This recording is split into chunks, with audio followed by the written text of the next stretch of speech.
जी जी शुरू। बिस्मिल्लाहिर्रहमानिर्रहीम। मेरा नाम खुदा यार चनड़।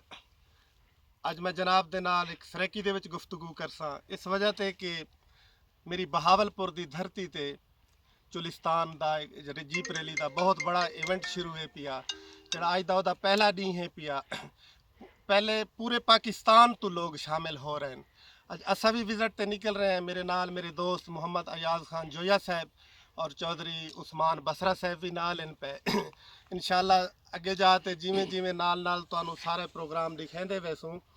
दरअसल 2005 तो ये जीप रैली शुरू हुई बहावलपुर चुलिस्तान जीप रैली। चंद दोस्तों ने मिलते इस इवेंट का इब्तदा की थी। वक्त के नाल गुजरते गुजरते 17वीं तकरीबन जीप रैली चुलिस्तान दी है। ये तकरीबन पूरा पाकिस्तान के लोग शामिल होंगे चारे पंजे सूबा तो ये हुण नैशनल तो इंटरनैशनल बन चुकी है। बाहर की दुनिया के भी लोग आ रहे हैं। हत्ता के पहले मर्द हजरात ही शामिल थींदे हैं हुण खवातीन भी हैं। और जितने भी मैं पाकिस्तान के अंदर बलोचिस्तान हो गया, सिंध थी गया, KPK हो गया, लाहौर, पिंडी, इस्लामाबाद तो अज काफले निकल आए जिन्होंने रोही के अंदर अज पड़ाव पा दिता है जिंदी वजह तो अज कैंपिंग शुरू है पई। रोही एक इंशाअल्लाह 4-5 दिनों का एक बड़ा वड्डा मेले का समा होंदा है कि इस तरीके कैंपा नाल लाइटिंग नाल सज चुकी होंदी है रोही कि एक दुल्हन का रूप धार चुकी होंदी है। मैं तमाम पाकिस्तान के लोगों को खेसा कि आओ ये चोलिस्तान का इवेंट देखो।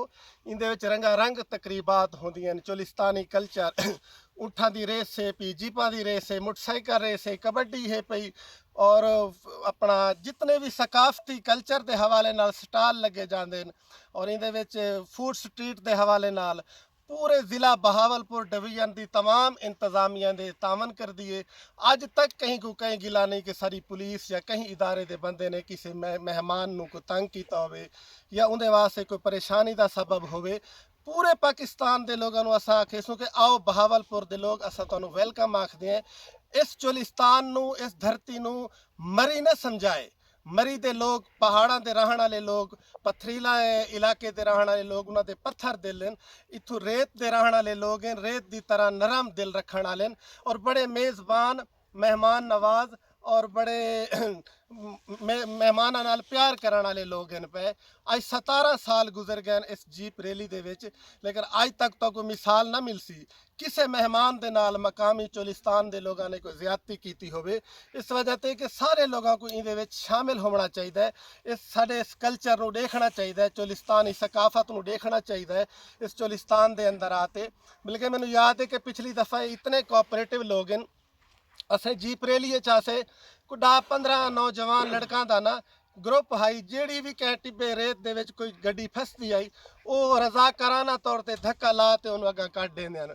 मैं काफ़ी देर तमाशा डिठा वल मैं उन्होंने नौजवानों तो पूछा कि यार तुहानू क्या मिलता है, लोग तुहानू क्या देंदे कि तुसा इतनी मेहनत सारी दिहाड़ कर दो। वो आते ने सवेर तो आते शाम तक इशा तक इहो काम करते हैं। मैं कहा तुहानू मिलता क्या, तो को लोग पैसा देंदे या क्या है। उन्होंने बड़ी लड़का ने खूबसूरत गाल की थी।